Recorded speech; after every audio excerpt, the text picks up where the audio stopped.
कहानी है रामपुर गांव की, जहां के मर्द महिलाओं को हमेशा नीचा दिखाने की कोशिश में रहते।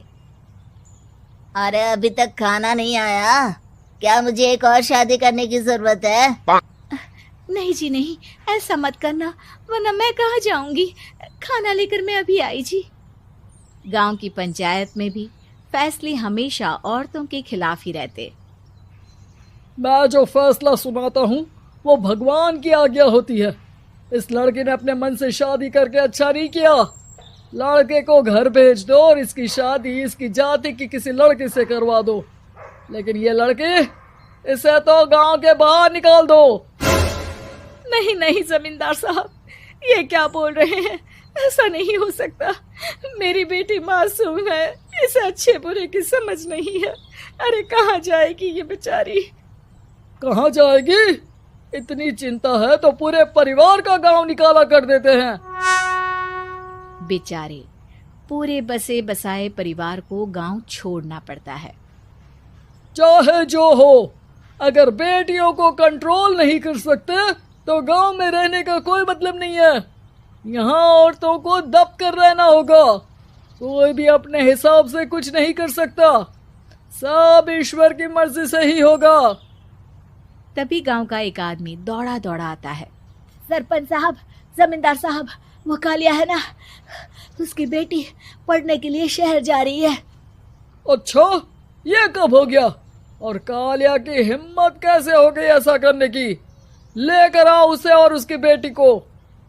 बस फिर क्या था, हाजिर हो जाते हैं कालिया और उसकी बेटी सरपंच के सामने।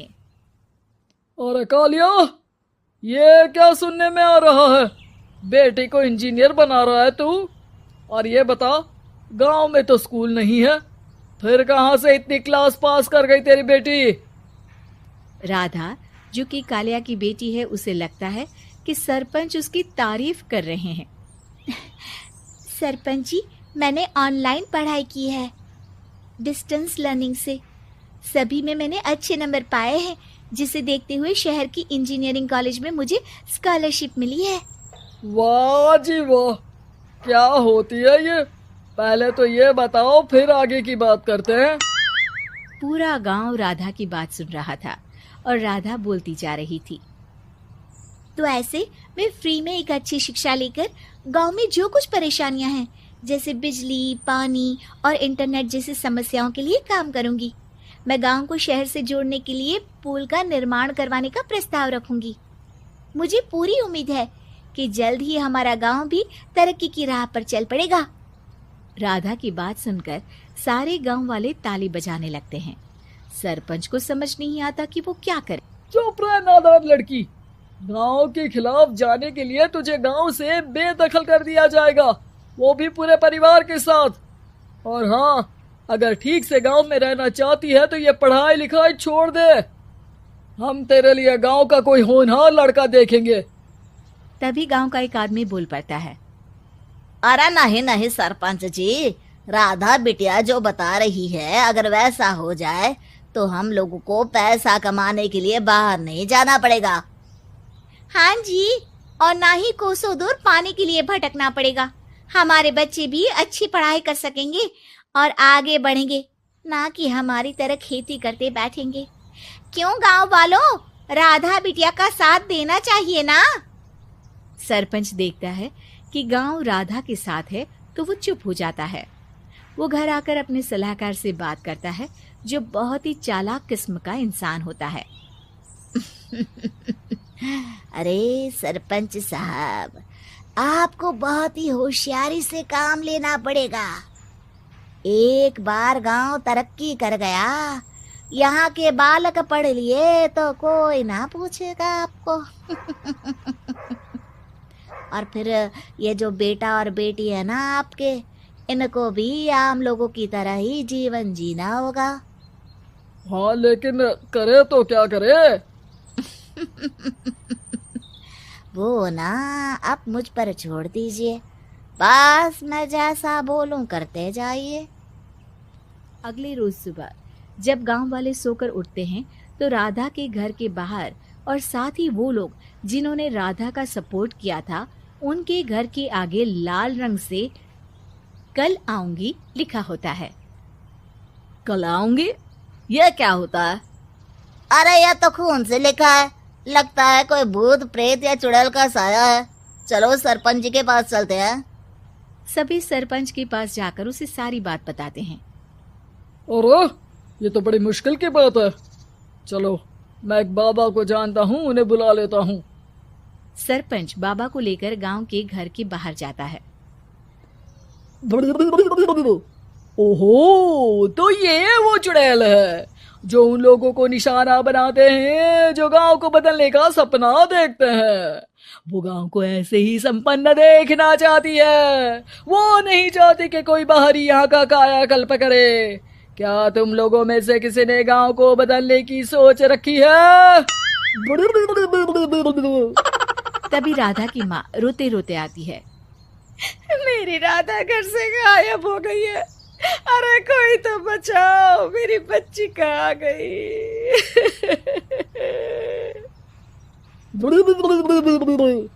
ले गई वो चुड़ैल, तेरी बच्ची को ले गई। अब वो उसे श्रापित करके छोड़ेगी, उस पर चुड़ैल का साया हो जाएगा। तभी बुरी सी हालत में राधा भी वहां आ जाती है। उसके बाल चुड़ैल की तरह फैले होते हैं और कपड़ों में खून लगा होता है। सभी राधा को देखकर डर जाते हैं। माँ, पता नहीं मुझे कौन उठा कर ले गया था। अरे दूर दूर हो जा चुड़ैल, अब हम लोग इस गांव में नहीं रुकेंगे। अरे कैसे बातें कर रहे हैं आप? कल तो आप मेरे भरोसे गांव का हुलिया बदलने, अपने बच्चों को पढ़ाने और तरक्की उन्नति की बात कर रहे थे, तो आज क्या हो गया आपको? ये फिर तुम लोगों को बहकाएगी। ये चुड़ैल गांव में आ चुकी है, ऐसे ही ये तुम्हारे घर के बच्चों को भी ले जाएगी। गांव वाले राधा को गांव से बाहर निकाल देते हैं। उसके माँ बाप रोते रहते हैं, लेकिन गांव वाले नहीं मानते। मैं भी अपनी बहन के साथ गांव के बाहर रहूंगा, लेकिन वो पढ़ाई नहीं छोड़ेगी। वहीं सरपंच के घर पर सलाहकार कहता है। देखा, सांप भी मर गया और लाठी भी नहीं टूटी। लेकिन अगले ही दिन सरपंच के घर के बाहर भी वही शब्द लिखे होते हैं। और फिर सरपंच की बीवी कहती है, हमारी बेटी को किसी ने अगवा कर लिया है। तभी राधा का भाई वहां आ जाता है। अरे गांव वालों, मैंने सरपंच जी की बेटी को देखा था। वो चुड़ैल उसे उठाकर ले जा रही थी। अरे क्या मजाक कर रहे हो? नहीं नहीं सरपंच जी, आप नहीं जानते। वो चुड़ैल अब आपकी बेटी में आ जाएगी, जैसे राधा के अंदर आ गई थी। तभी सरपंच की बेटी वैसी ही हालत में वहां आती है जैसे राधा आई थी। पापा, पता नहीं कैसे मैं गायब हो गई थी। चुड़ैल, इसके अंदर भी चुड़ैल का साया है, मारो इसे। अरे नहीं नहीं, इसे भी राधा के पास गांव के बाहर ही भेज दो। अरे चुप रहो, मेरी बेटी कहीं नहीं जाएगी और चुड़ैल वुड़ैल कुछ नहीं होता है। अरे कैसे बात कर रहे हो सरपंच जी? आप तो बोल रहे थे कि आपका फैसला भगवान का ज्ञान होता है, तो अपने पर बात आई तो अब आप ऐसे बोल रहे हैं।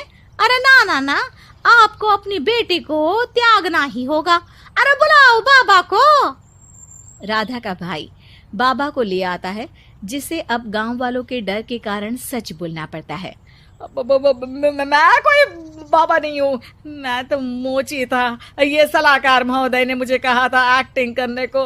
अब वो मुझे पैसे देने वाले हैं। अब मुझे माफ कर दो। गलती हो गई, मुझे माफ कर दो। तभी वहां राधा आ जाती है। देखा सरपंच जी, जब गांव के बच्चे साक्षर होंगे तो आप जैसे लोगों की चालाकी नहीं चलेगी।